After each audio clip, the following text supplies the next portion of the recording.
안녕하세요. 네오젠과학전문학원에서 고1 팀장을 맡고 있는 김원주 강사입니다. 2025년 2학기 중간 통합과 덕이고 내신 분석 리포트 시작해보도록 하겠습니다.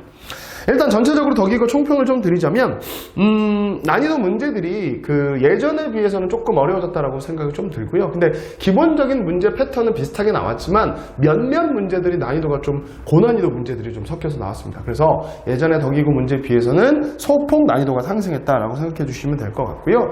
모의고사 문제의 자료들을 좀 대거 사용하면서 친구들이 조금 더 체감 난이도는 조금 더 높지 않았을까라는 생각을 좀 해봅니다. 그래서 한 80점대 후반 정도가 1등급 컷이 되지 않을까라는 생각을 해보는데, 논술형은 출제되지 않았고요. 기본적으로 모의고사 변형하고 교과서에서 선생님이 내고자 하는 지엽적인 문제들도 상당수 나왔으니까 교과서와 심화 문제까지도 모두 다 정리를 좀 해줘야 되겠다라는 생각이 좀 듭니다.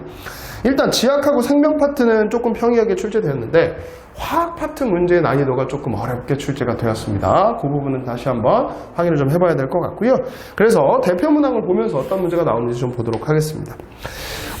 제가 대표 문항 분석에 넣지는 않았지만 3번 같은 문제, 대멸종에 관한 문제들은 계속 출제되고 있기 때문에 이 부분들은 여러분들이 좀 꼼꼼히 봐두실 필요가 있을 것 같고요.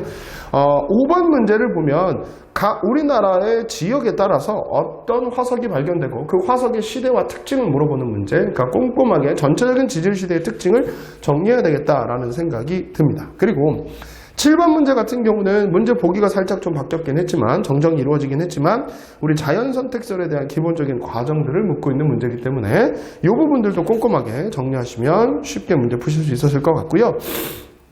그 다음에 10번 문제가 광합성과 세포호흡에 대한 자료를 주고 이 자료에 따라서 어떤 화학적 성질, 생물학적 성질 이런 것들을 물어봤거든요. 그러니까 종합적으로 물어볼 수 있기 때문에 꼭 산화환원에 관한 문제뿐만 아니라 생물에 관한 문제들도 같이 통합적으로 나올 수 있다. 그래서 꼼꼼하게 준비를 해야 되겠다라는 생각이 듭니다.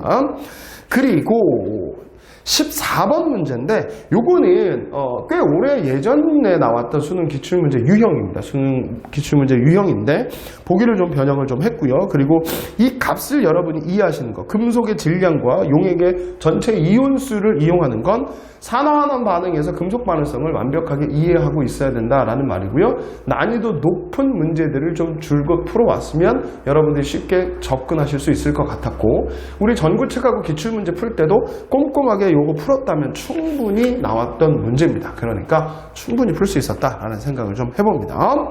그리고 제가 내신 분석 리포트에는 넣지는 않았지만 17번 같은 문제가 전형적인 화학 반응식 찾는 문제거든요. 이런 문제들은 어떻게 보면 내신에 나와 있는 기본적인 암기를 묻고 있는 거니까 이런 것들도 나올 수 있으니까 기본 암기에도 소홀하시면 안 됩니다. 그 다음 19번 문제입니다. 19번 문제는 그 전에 기출문제 유형으로도 나왔고요. 전구축에도 이와 유사한 문제들이 있습니다. 그래서 이런 문제들이 산염기 중성 반응 중 누군지를 찾고 그거에 대한 설명을 하는 문제니까 논리적인 개념이 좀 필요하다라는 생각이 들고요.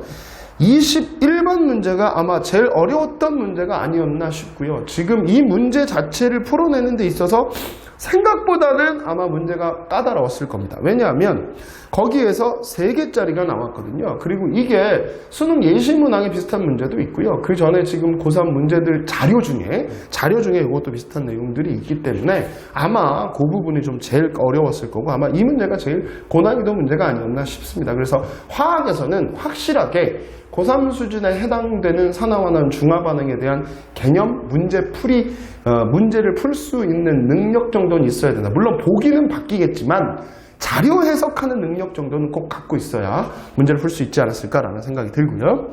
24번 문제가 이번에 교육과정 바뀌면서 나오는 화학 반응에서 열 에너지 출입 과정 문제입니다. 이것도 교과서에 있는 거고 자료도 많이 있기 때문에 여러분들이 그것만 꼼꼼히 외우셨다면 충분히 풀 수 있었던 문제였지 않을까라는 생각을 해봅니다. 그래서 덕기고가 전체적으로 봤었을 때 예전에 비해서 난이도는 좀 올라갔지만 그래도 여러분들이 많이 봐왔던 준비해왔던 전구책이나 기출문제 많이 풀어보셨으면 충분히 여러분들이 풀 수 있었던 문제지만 화학은 조금 더 고난이도 문제가 나올 가능성이 높으니까 조금 더 심화 문제에 대한 부분들에 대한 것들이 공부가 필요하다라는 생각을 해봅니다. 2025년 2학기 중간 통합과학 덕기고 내신 분석 리포트 여기서 마치도록 하겠습니다. 감사합니다.